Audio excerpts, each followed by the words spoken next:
Для начала пара заметок к предыдущему видео. Во-первых, благодарю всех, кто оставляет лестные, или не очень комментарии.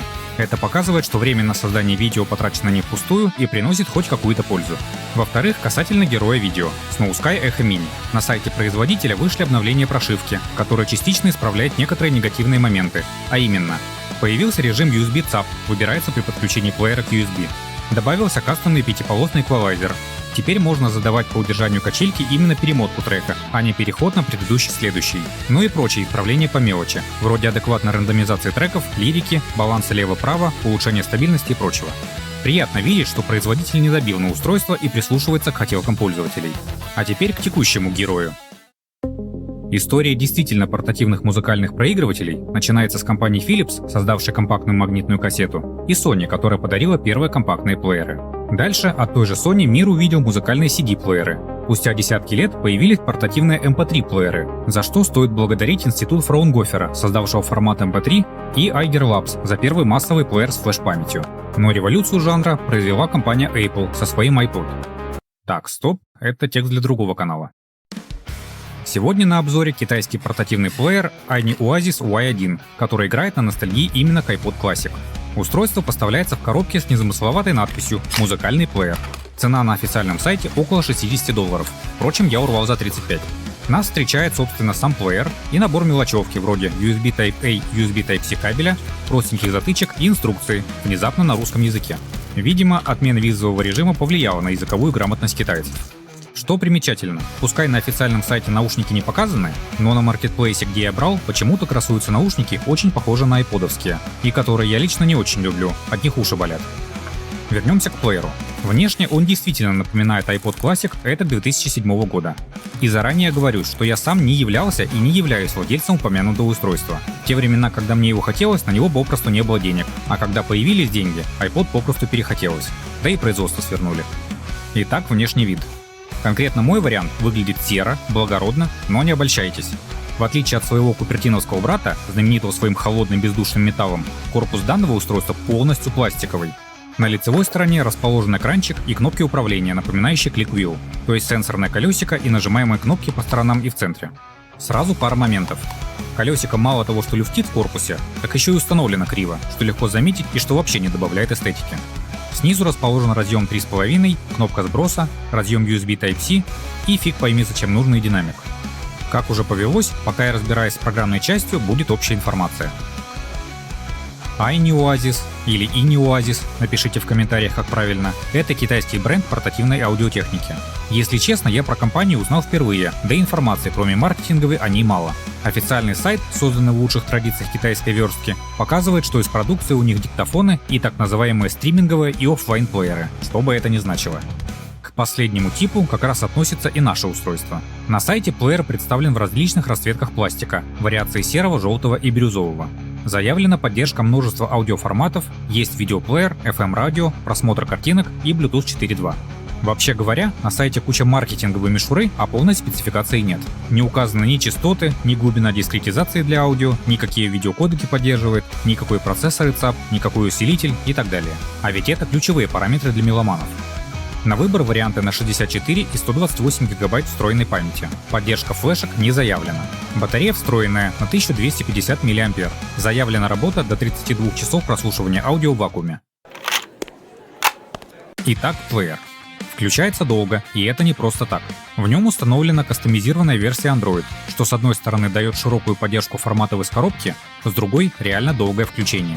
Если собрались на улицу и сразу включили плеер, будьте добры ждать, пока агрегация изволит загрузиться. И уже на этом этапе поджидает очередная подстава. Те, кто хотя бы держал в руках iPod, знают, что его колесико имеет приятный отклик вибрацией или звуком. Здесь же это мало того, что мерзкая пищалка, так еще и нажатия на кнопки очень громкие и отвратительные. Забегая наперед, можно настроить виброотклик. В операционке можно сразу выбрать один из множества языков, но я все же по классике выберу английский. Менюшка обширная, но более-менее понятная. Навигация происходит при помощи сенсора, нажатие только для управления воспроизведением, к чему стоит приноровиться. Все бы хорошо, но проклятущий сенсор периодически промахивается и при пролистывании запросто может ускакать в далекие дали вместо нужного пункта.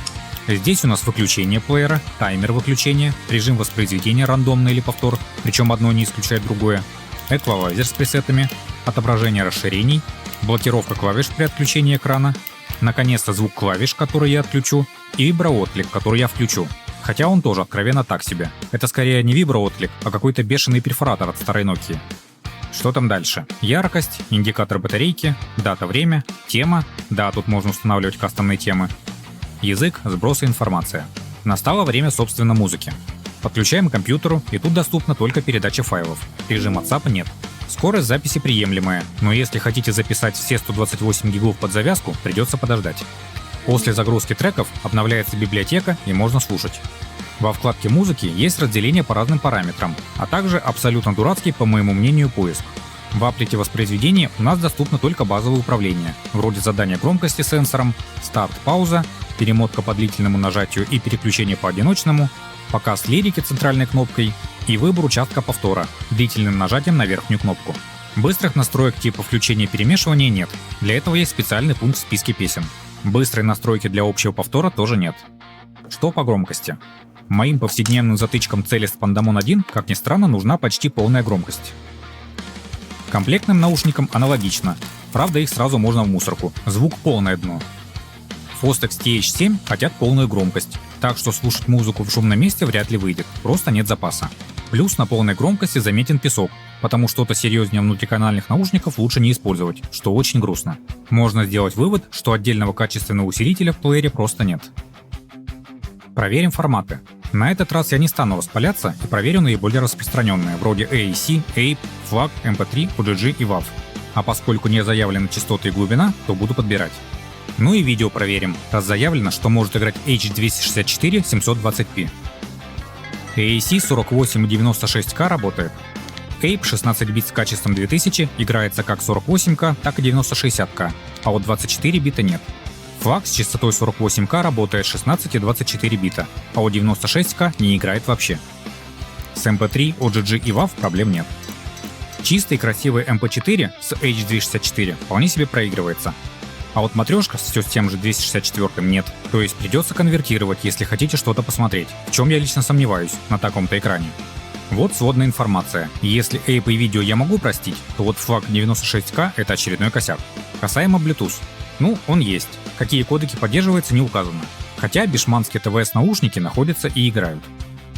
Даже честно спертые у родственника AirPods заработали, хотя плеер подтупливает при подключении. Но это еще не все. То, что мы сейчас видели, это прошивка от производителя, тогда как умельцы сделали порт прошивки Rockbox.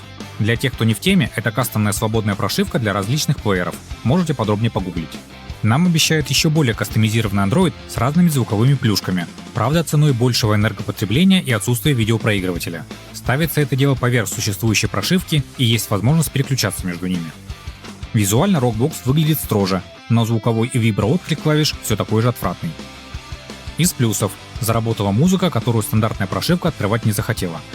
Из забавного можно открыть полноценные настройки Android и даже включить Wi-Fi, а позиционировался как оффлайн плеер, ну-ну. Стоит ли покупать этот плеер? По моему личному, субъективному, абсолютно неавторитетному и так далее и тому подобному нафиг никому не нужному мнению, нет. Плеер и впрямь выглядит как тот самый единственный неповторимый iPod, но только выглядит, и то издалека. В те времена, когда выпускались последние iPod'ы, подвальные китайцы аналогично делали его доморощенной копии. Здесь примерно тот же случай.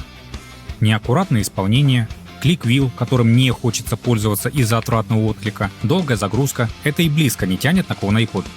Да, он играет музыку, абсолютно так же, как играет любой китайский мобильник на андроиде.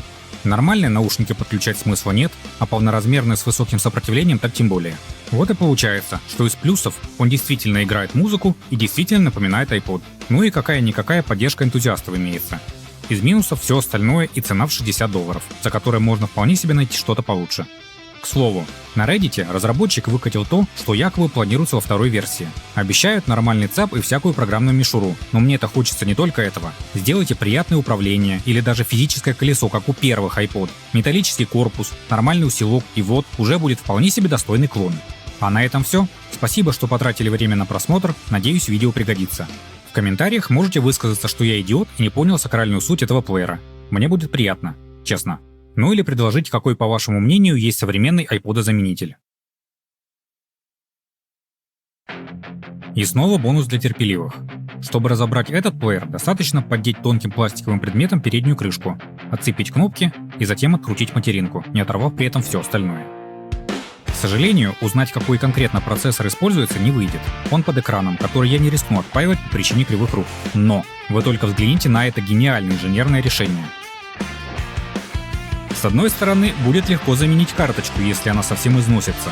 С другой, блин, вы серьезно?